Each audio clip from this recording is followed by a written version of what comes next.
I refer to Senior Minister Teo Chee Hean's speech in Parliament, where he commented on my idea of a caretaker government. I think he may have missed my main point, which is simply this. In view of COVID-19, the government must now make a choice. It is either to call an early general election in 2020 or to wait until the last possible date in 2021. The issue is how to exercise this choice. If the government chooses to call an early general election, they will expose over 2.6 million Singaporeans to COVID-19, which will run the risk of creating a health crisis. Senior Minister Teo also said in Parliament that an early general election will allow Singapore to decide who they want to captain the ship into the future. But can he accept that an early general election means that the ship will potentially carry many more Singaporeans infected with COVID-19? And is this the risk he is prepared to take with our overtaxed health crisis? A later election may take place at a time when the COVID-19 situation has improved, which is a realistic hope and not a fanciful wish. Vaccines are being tested as we speak. We are doubling down on social containment measures, and these will get even more effective. We remain hopeful that we will not see a rise in imported cases after the recent few waves. The whole world has stepped up their COVID fighting measures. China is a good example of an improving situation, so there is cause for hope in time. I think Singapore deserves to be given the fighting chance to wait out this season without having to worry about a potentially hazardous early general election.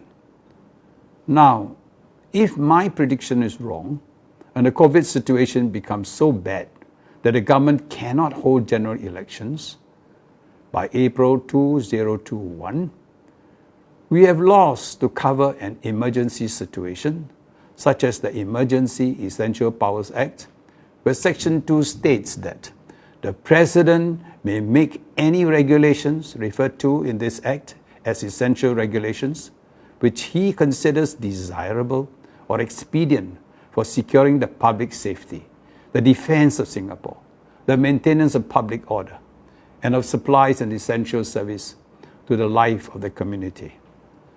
So the powers are there. The only question is, how will the President exercise those powers?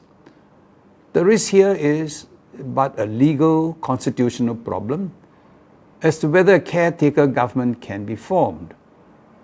However, a constitutional problem does not infect people with COVID-19. A constitutional problem will not take away the life of loved ones. A constitutional problem can be overcome. So here is the choice.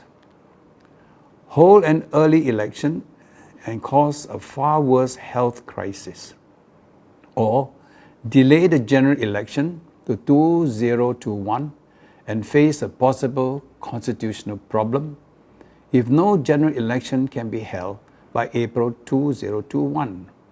And the answer is obvious. We are now talking about life and death. Real lives are at stake. We must put all our energies and resources to fight COVID-19. The general election can wait. Our ministers and ministries are already hard-pressed. If an election were to occur, they would have to spread themselves out even thinner, deciding how to safely, if that is even possible, to carry out the process of elections. It is not a simple matter. A lot of energy and time will be spent planning the logistics and mechanics of this and that. Can we afford this now? The government's utmost priority now is to prevent a health crisis and focus the next 12 months on virus containment. Singaporeans must be given the chance and hope that in the 12 months we will have a safer Singapore through the tremendous efforts of the international health community, our frontline fighters, and the resilience of our people. My message to the government is very clear. Concentrate on doing your job well for the next 12 months.